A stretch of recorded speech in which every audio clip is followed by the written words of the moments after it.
എല്ലാവർക്കും നമസ്കാരം. മിനിറ്റ്സ് ആയി കുക്കിൻ്റെ മറ്റൊരു എപ്പിസോഡിലേക്ക് എല്ലാവർക്കും സ്വാഗതം. ഇന്നത്തെ ഒരു ഈസി ആൻഡ് സിമ്പിൾ റെസിപ്പിയാണ് കേട്ടോ, ഹോം മെയ്ഡ് ലെമൺ പിക്കിൾ. ഇതെങ്ങനെ വീട്ടിൽ തയ്യാറാക്കിയെടുക്കാമെന്ന് നമുക്ക് നോക്കാം. ശരിക്കും നമ്മൾക്ക് മഞ്ഞ കളറിലുള്ള ഈ ഒരു സൈസിലുള്ള നാരങ്ങയാണ് വേണ്ടത്. പക്ഷെ നമുക്കിവിടെ അവൈലബിലിറ്റി ഇല്ലാത്തതുകൊണ്ട് നമ്മൾ ഈ ഗ്രീൻ കളർ നാരങ്ങ വെച്ചിട്ടാട്ടോ ചെയ്യുന്നത്. ഇത് വെച്ച് ചെയ്യുമ്പോൾ ഉള്ള ഒരു പ്രശ്നം എന്താണെന്ന് വെച്ചിട്ടുണ്ടെങ്കിൽ ആദ്യമത്തെ കുറച്ച് ദിവസം ഇൻസ്റ്റൻ്റായിട്ട് നമുക്ക് എടുക്കാൻ പറ്റില്ല. കാരണം ഇതിൻ്റെ സ്കിന്നിന് നല്ല കട്ടിയുള്ളത് കൊണ്ട് അതിനൊരു ബിറ്റർ ടേസ്റ്റ് ആയിരിക്കും. പക്ഷേ ഇത് ഒരു 7 days ഒക്കെ കഴിഞ്ഞിട്ട് എടുക്കുകയാണെന്നുണ്ടെങ്കിൽ ഇതിൻ്റെ സ്കിന്നൊക്കെ ചെറുതായിട്ട് ആ ഗ്രേവിയിലൊക്കെ മിക്സ് ആയിട്ട് വരുമ്പോൾ കറക്റ്റ് പാകത്തിന് വരുന്നതായിരിക്കും കേട്ടോ. പക്ഷെ നമ്മൾ മഞ്ഞ കളറിലുള്ള നാരങ്ങയാണ് ഉപയോഗിക്കണമെന്നുണ്ടെങ്കിൽ നമുക്ക് ഇൻസ്റ്റൻ്റായിട്ട് തന്നെ എടുക്കാൻ പറ്റുന്നതാണ്. അപ്പം നമ്മൾ ഈ നാരങ്ങ നന്നായിട്ട് കഴുകി വൃത്തിയാക്കിയ ശേഷം അതിൻ്റെ തണ്ട് വരുന്ന ഭാഗം ഒന്ന് ചെറുതായിട്ട് കട്ട് ചെയ്ത് കൊടുക്കാം. അതിനുശേഷം ഞാനിപ്പോൾ ഇത് 2 ആയിട്ട് മുറിച്ചതിന് ശേഷം വീണ്ടും അതിനെ ഒരു 4 ആയിട്ടാണ് സ്പ്ലിറ്റ് ചെയ്യുന്നത്. ഒരു ഭാഗത്തിന് 4 ആയിട്ട് സ്പ്ലിറ്റ് ചെയ്ത് അങ്ങനെ നമുക്ക് ഒന്ന് കട്ട് ചെയ്ത് മാറ്റി വയ്ക്കാം. ഈ ഹോസ്റ്റലിൽ നിൽക്കുന്നവരും പുറത്ത് വർക്ക് ചെയ്യുന്നവരും ഒക്കെ നാട്ടിൽ നിന്ന് പോകുമ്പം ഒരുപാട് അച്ചാറുകളാണല്ലോ എടുത്തിട്ട് പോവുക. മമ്മിമാരുടെയൊക്കെ അച്ചാറുകൾ കഴിക്കാൻ ഇഷ്ടമുള്ളവരൊക്കെ ഉണ്ടാവുമല്ലോ. ഞങ്ങളും കൊണ്ടുവരാറുണ്ട്. പിന്നെ വെയിറ്റൊക്കെ കുറയ്ക്കണം എന്നുള്ളവർക്ക് നമുക്ക് ഇവിടെ ഈ സാധനം കിട്ടുമെന്നുണ്ടെങ്കിൽ വീട്ടിൽ തന്നെ തയ്യാറാക്കിയെടുക്കാം എന്ന് വിചാരിച്ച് ഞാൻ ഈ ഒരു റെസിപ്പി അപ്ലോഡ് ചെയ്യുന്നതാണ് കേട്ടോ. പിന്നെ നാരങ്ങ അച്ചാർ എന്ന് പറഞ്ഞാൽ ന്യൂട്രലൈസിങ് ആയിട്ടുള്ള ഒരു അച്ചാറാണല്ലോ. ബിരിയാണിയുടെ കൂടെ, ഗീ റൈസിൻ്റെ കൂടെ, ഫ്രൈഡ് റൈസിൻ്റെ കൂടെയൊക്കെ, പിന്നെ സദ്യയുടെ കൂടെ വരെ നമ്മൾ നാരങ്ങ അച്ചാർ സെർവ് ചെയ്യുന്നതാണ്. അതുമല്ല, പിന്നെ ഒരു പനിയൊക്കെ പിടിച്ചിരിക്കുകയാണ്, അല്ലെങ്കിൽ വിൻ്റർ മാസങ്ങളിൽ നമ്മൾക്ക് പുറത്താവുമ്പോൾ നല്ല തണുപ്പുമൊക്കെ ആകുമ്പോൾ ഒരു കഞ്ഞിയൊക്കെ കുടിക്കാൻ തോന്നിയിട്ടുണ്ടെങ്കിൽ ഈ ഒരു അച്ചാറുണ്ടെങ്കിൽ നല്ല ഹെൽപ്ഫുള്ളാണല്ലോ. ഒരു ടേസ്റ്റും പിന്നെ നമ്മുടെ ഡൈജഷനും ഒക്കെ നന്നായിട്ട് ഹെൽപ്പ് ചെയ്യുന്ന ഒന്നാണല്ലോ. അപ്പോൾ അതുകൊണ്ട് ഞാൻ ഈ ഒരു റെസിപ്പി ഷെയർ ചെയ്യാമെന്ന് വിചാരിച്ചു. അപ്പം നമ്മൾ കട്ട് ചെയ്ത് വെച്ചതിന് ശേഷം നമ്മൾ വേറെ ബൗളിലേക്ക് മാറ്റി അതിലേക്ക് കുറച്ച് ഉപ്പ് ആഡ് ചെയ്ത് വെക്കുകയാണ്. അതൊരു ഒരു അരമണിക്കൂറൊക്കെ നമുക്കൊന്ന് റെസ്റ്റ് ചെയ്യാൻ വയ്ക്കാം. ഈ നാരങ്ങയുടെ സ്കിന്നൊന്ന് സോഫ്റ്റ് ആവാൻ വേണ്ടിയിട്ടാണ് നമ്മൾ ഇതുപോലെ ചെയ്യുന്നത്. അപ്പം നമ്മൾ അരിഞ്ഞു വെച്ച നാരങ്ങയിലേക്ക് ഞാനിപ്പോൾ സോൾട്ട് ആഡ് ചെയ്ത് കൊടുത്തിട്ടുണ്ട്. ഇനി ഇത് നമുക്കൊന്ന് സ്റ്റീം ചെയ്തെടുക്കാം. സ്റ്റീം അല്ലെങ്കിൽ ചിലർ കുക്കറിനകത്തൊരു പൊടിക്ക് വെള്ളം ഒഴിച്ചിട്ട് ഒരു വിസിൽ വരണോടം വരെ എടുക്കാറുണ്ട്. ഞാനിപ്പോൾ സ്റ്റീം ചെയ്തെടുക്കുകയാണ് ചെയ്യണത്. അപ്പം നമുക്ക് സ്റ്റീമറിൽ കുറച്ച് വെള്ളം ആഡ് ചെയ്തതിന് ശേഷം ഇതിൻ്റെ മുകളിലേക്ക് ഈ നാരങ്ങയൊക്കെ ഇങ്ങനെ ഇട്ട് കൊടുക്കാം. നമ്മൾ നാരങ്ങ ഇതുപോലെ ഉപ്പൊക്കെ ചേർത്ത് റെസ്റ്റ് ചെയ്തതിന് ശേഷം സ്റ്റീം ചെയ്ത് എടുക്കുക.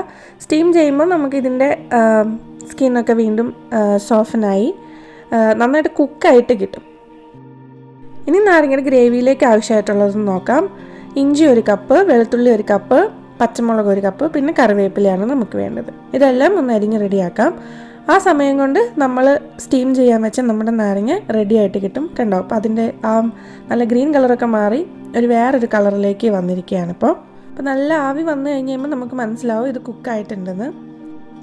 ഇനി നമുക്കിതിലേക്ക് ആവശ്യമായിട്ടുള്ള മസാല തയ്യാറാക്കി എടുക്കാം. അപ്പോൾ ഒരു ബൗൾ എടുത്തതിന് ശേഷം 1 ടേബിൾ സ്പൂൺ മഞ്ഞൾപ്പൊടി, 2 ടേബിൾ സ്പൂൺ 3 ടേബിൾ സ്പൂൺ എരിവുള്ള മുളക് പൊടി, പിന്നെ കളറിന് വേണ്ടിയിട്ട് ഒരു 2 table spoon Kashmiri chilli powder. നിങ്ങൾക്ക് നല്ല എരിവ് ഇഷ്ടമുള്ളവരാണെന്നുണ്ടെങ്കിൽ 1 ടേബിൾ സ്പൂൺ സ്പൈസി ചില്ലി പൗഡറും കൂടി ആഡ് ചെയ്ത് കൊടുക്കാവുന്നതാണ്. അപ്പോൾ നമ്മൾ ഇതുപോലെ ചെയ്യുമ്പോൾ നമ്മൾ ഗ്രേവി ഉണ്ടാക്കുമ്പോൾ പെട്ടെന്ന് പാത്രത്തിൻ്റെ അടിയിൽ പിടിച്ച് കരിഞ്ഞു പോകാണ്ടിരിക്കും. അപ്പോൾ ഇതെല്ലാം ഒന്ന് ഒരു വെള്ളത്തിൽ ചെറുതായിട്ടൊന്ന് മിക്സ് ചെയ്ത് ഒരു പേസ്റ്റ് പരുവത്തിനാക്കി വയ്ക്കാം.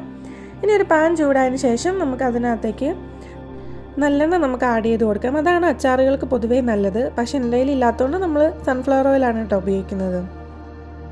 ഇനി നമ്മുടെ എണ്ണ ചൂടായി കഴിയുമ്പോൾ നമുക്കതിലേക്ക് 1 table spoon mustard seeds add ചെയ്ത് കൊടുക്കാം. അതൊന്ന് പൊട്ടി സ്പ്ലിറ്റ് ആയിട്ടൊക്കെ വന്നു കഴിയുമ്പോൾ അതിലേക്ക് കുറച്ച് ഉലുവ ആഡ് ചെയ്ത് കൊടുക്കാം. ഒരു 1/2 ടേബിൾ സ്പൂൺ ഉലുവ ആഡ് ചെയ്താൽ നല്ലതായിരിക്കും. പക്ഷേ എനിക്ക് ഉലുവ അലർജി ആയതുകൊണ്ടാണ് ഞാൻ വളരെ കുറച്ച് ആഡ് ചെയ്ത് കൊടുക്കുന്നത് കേട്ടോ. ഇനി അതിലേക്ക് നമ്മൾക്ക് അരിഞ്ഞു വെച്ചിരിക്കുന്ന നമ്മുടെ ഇഞ്ചിയും വെളുത്തുള്ളിയും ചേർത്ത് കൊടുക്കാം. പിന്നെ നമുക്ക് കറിവേപ്പില ആഡ് ചെയ്ത് കൊടുക്കാം. നാട്ടിലൊക്കെ ആണെന്നുണ്ടെങ്കിൽ നല്ല ഫ്രഷ് കറിവേപ്പില കിട്ടുമല്ലോ. ഇതിപ്പോൾ ഞാൻ ഫ്രോസൺ കറിവേപ്പിലയാണ് ഉപയോഗിച്ചിരിക്കുന്നത്. ഇനി ഇതിൻ്റെ ഒരു റോ സ്മെല്ലൊക്കെ മാറി ഒന്ന് ചെറുതായിട്ട് ഒരു ബ്രൗൺ കളറിലേക്ക് വരണോടെ വരെ നമുക്കൊന്ന് സോട്ട് ചെയ്തെടുക്കാം. ഇത് സോട്ടായി വന്നു കഴിയുമ്പോൾ നമുക്കിതിലേക്ക് നമ്മൾ മിക്സ് ചെയ്ത് വെച്ചിരിക്കുന്ന നമ്മുടെ മസാലയുടെ പേസ്റ്റ് ആഡ് ചെയ്ത് കൊടുക്കാം. ഇനി ഇതിൻ്റെ ഒരു റോ സ്മെല്ലൊക്കെ ഒന്ന് മാറി നന്നായിട്ട് എണ്ണ തെളിഞ്ഞ് വരണോടം വരെ നമുക്ക് ഒന്ന് സോട്ട് ചെയ്തെടുക്കാം. ഇനി നമുക്കിതിലേക്ക് വേണ്ടത് കായപ്പൊടിയാണ്. അപ്പോൾ ഞാൻ ഏകദേശം ഒരു 1/2 ടേബിൾ സ്പൂൺ കായപ്പൊടി ഇതിലേക്ക് ആഡ് ചെയ്ത് കൊടുക്കുന്നുണ്ട്. നമ്മളൊരു 1.5 കിലോ കിട്ടുന്ന രീതിയിലാണ് ഈ നാരങ്ങയുടെ അച്ചാറിടുന്നത് കേട്ടോ. അപ്പോൾ കായപ്പൊടി ചേർത്ത് കൊടുത്തതിന് ശേഷം നല്ല തിളച്ച വെള്ളമോ തണുത്ത വെള്ളമോ ഒഴിച്ച് ഇതൊന്ന് നന്നായിട്ട് ഒരു ഗ്രേവി പരുവത്തിലാക്കിയെടുക്കാം. അപ്പോൾ ഏകദേശം ഒരു 1/2 കപ്പ് വെള്ളമൊക്കെ ആഡ് ചെയ്താൽ മതി. 1/2 to 1 കപ്പ് ആഡ് ചെയ്താൽ മതിയായിരിക്കും. ആ ഒരു കൺസിസ്റ്റൻസി, അച്ചാറിൻ്റെ കൺസിസ്റ്റൻസി വരുന്നത് പോലെ നമുക്ക് ആഡ് ചെയ്ത് കൊടുക്കാം. അതും ഒന്ന് ചൂടായി കഴിഞ്ഞതിന് ശേഷം ഇതിലേക്ക് നമ്മൾ വേവിച്ച് വെച്ചിരിക്കുന്ന നാരങ്ങ ആഡ് ചെയ്ത് കൊടുക്കാം. ഇപ്പോൾ അത് നല്ലൊരു ഗ്രേവി സെറ്റപ്പിലേക്ക് വന്നിട്ടുണ്ട്. ഇനി നമുക്ക് ഈ സമയത്ത് ഉപ്പ് ആവശ്യത്തിന് ചേർത്ത് കൊടുക്കാം. നമ്മൾ ഓൾറെഡി ഉപ്പ് നാരങ്ങ വേവിച്ചപ്പോൾ ആഡ് ചെയ്തിട്ടുണ്ട്, അതുകൊണ്ട് നോക്കിയിട്ട് വേണം ആഡ് ചെയ്ത് കൊടുക്കാൻ വേണ്ടിയിട്ട്.